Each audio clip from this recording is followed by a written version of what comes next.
واضح ان فقره الشماته في الوادي اللومنجي الحبسجي رد السجون علاء عبد الفتاح ابن ليلى سويف لم تنتهي بعد الدنيا ما هاجت وماجت عليه امبارح، ووصل الامر ان في سياسيين كبار بيطالبوا بسحب الجنسيه منه. الواد جاب واطي قوي يا باشا، وطى جامد قوي كده ولحس التراب والاسفلت وقدم اعتذار شافي كامل متوافي.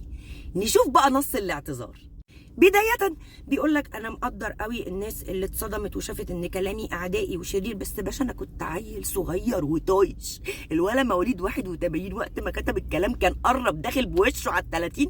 يقول لك كنت عيل وطايش. باشا أنت كنت متجوز ومخلف. ولازم تعذروني يا جماعة، ده أنا كنت شاب غضبان، كنت غضبان من اللي بيحصل في منطقتنا، كنت زعلان على منطقتنا العربية. بعدين باشا على فكرة أنا كنت مضطهد من الشرطة المصرية. هو لازم يحشر الشرطة المصرية في الكلام. اصحوا. طب كنتي مضطهده ليه يا صغننه؟ قال لك عشان انا كنت ضد الخطاب المعادي للساميه. باشا انا بموت في اخرائيل، انا بحب اخرائيل يا باشا، اقسم بالله بحبها وما بحبش حد يتكلم عليها كلمه واحده. وبعدين انا كنت مؤيد لمجتمع الميم.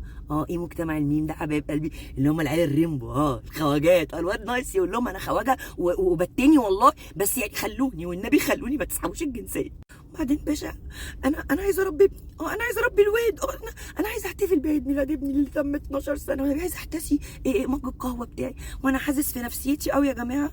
الناس اللي كانوا بيحبوني وبيدافعوا عني وزعلوا من الكلام بتاعي، والنبي ما تزعلوا مني. لا ولا عيني في عينك يا ولد. والله يا ابني هم لو الانجليز شربوا الكلام ده وبلعوه محب على قلبنا. تقول لي ليه؟ اقول لك لان انا فخوره ان زباله مصر بقت بتتصدر لانجلترا. بتمنى من كل قلبي من كل قلبي ان هم يرضوا عنك وما يسحبوش منك الجنسيه وتفضل متلقح جنب المطاريد اللي هناك. وصدقني احنا عندنا شله كمان نتمنى نبعتها لكم. والله خلي البلد تنضف يا اخويا كده والاكسجين يبقى نقي.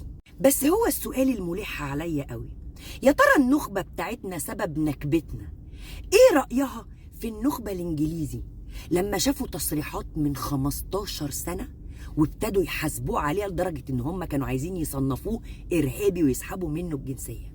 ما تيجوا كده يا اللي كنتوا بتدافعوا عنه وعاملينه لنا مظلوم ومناضل، ايه رأيكم في المناضل بتاعكم؟ صحيح شفتوه هو بيجيب ورا؟ شفتوه هو موطي؟ يقطعني نسيت انتوا كلكم بتحبوا التوطية اساسا. ايه رأيكم؟ ايه رأيكم في تويته زي دي؟ ما تحاسبش عليها لسه.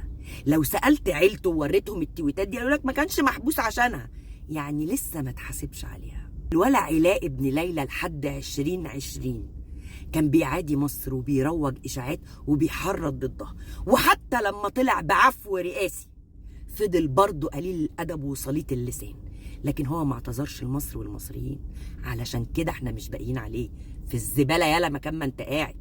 هو راح اعتذر للانجليز اولياء نعمته. لسه شايفينه مناضل؟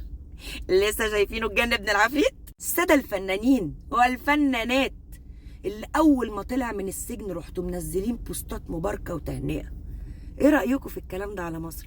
انا هسيب لكم في الاخر مجموعه منتقاه نقاوه عيني من تويتات البيه في التحريض على مصر وحرق مصر وقتل الضباط وقتل امهاتهم. يبقوا قولوا لي ايه رايكم في الكلام ده. وانا بقول يعني انا بقول إيه رايي؟ اسحبوا منه الجنسيه المصريه. بس في ناس بتقول لك لا خلوه كده علشان لما التانيين يسبلوه ويرموه ويدوله بالشلوت زي ما بيدوا الباقيين يجي لنا ونحاسبه. والله انا الرايين عاجبني، تسحبوها انا راضيه، ما تسحبوهاش وتجيبوه وتحاسبوه انا راضيه، انا في الحالتين راضيه. الله اسيبكم بقى مع اللوكشه اللي انا جمعتها لكم كده تتفرجوا عليها بتأني، وانا هسيبها لكم مده عشان تقعدوا تقروا كل حرف كتبه المحرض المجرم علاء عبد الفتاح ابن ليلى سويف.